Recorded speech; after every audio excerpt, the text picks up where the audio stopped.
ito yung ating cake. Yung ating cake na manual cutting ang ginawa ko. Kung mapapansin nyo, yung pagkaka-heart niya is sobrang napanipis. Ganon. Hindi siya perfect na heart. Pero nilaban na natin to. So, ayan. Yung design na sinend ni client, trending before. Sobrang trending ng cake na to. Tsaka, gusto ko rin tong gawin dati.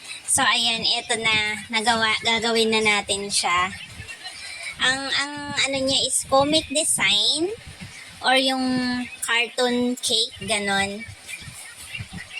So, ayan, bawal to sa mga pasmado na kagaya ko.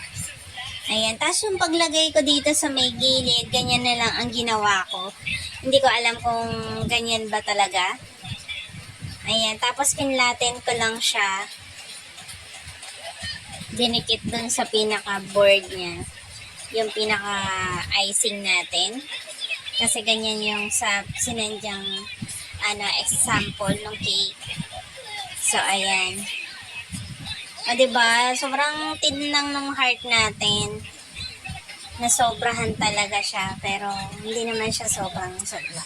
Tapos, ayan na naman tayo sa pagsulat, guys. Struggle talaga ako dyan. Ilang beses akong nagsulat. Tapos, ayan, mali. Tapos, nagline pa ako dyan para nakaline siya. Pero, pangit pa rin. Ayan. Grabe. Nakailang ulit talagang ginawa ko dyan.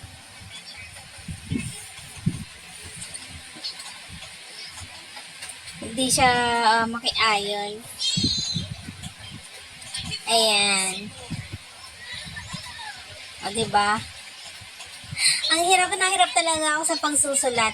Kasi hindi ko siya mapantay. Pag nagsulat na ako, ayan, pupunta pataas, pababa, ganun. Kaya yung ginawa ko, nilagyan ko siya ng ganyan. Tapos, ayan na, pinatungan ko siya nung pinaka-color niya. Ayan, dyan. Kasi may tracing na medyo mabilis na tayong gawin. Ayan. Tapos, nilagyan na natin siya ng kanyang pinaka-design na bawal sa pasmado. Ayan, melted chocolate. O, diba? Kailangan nung pinapayo ko dyan, hindi ako umihinga. Pinipigil ko yung hininga ko para hindi siya mapatid or maano. So, ayan siya, guys. Hindi siya sobrang perfect, pero nakitan din ako sa cake na to, sa design niya. So, thank you, ma'am. Kasi nag-order siya, so, nagawa natin to. Dati gusto kong gawin yung ganitong design na cake. So, ayan, tingnan nyo naman ang heart natin. So, natuwa naman siya sa cake natin. Thank you for watching! Don't forget to share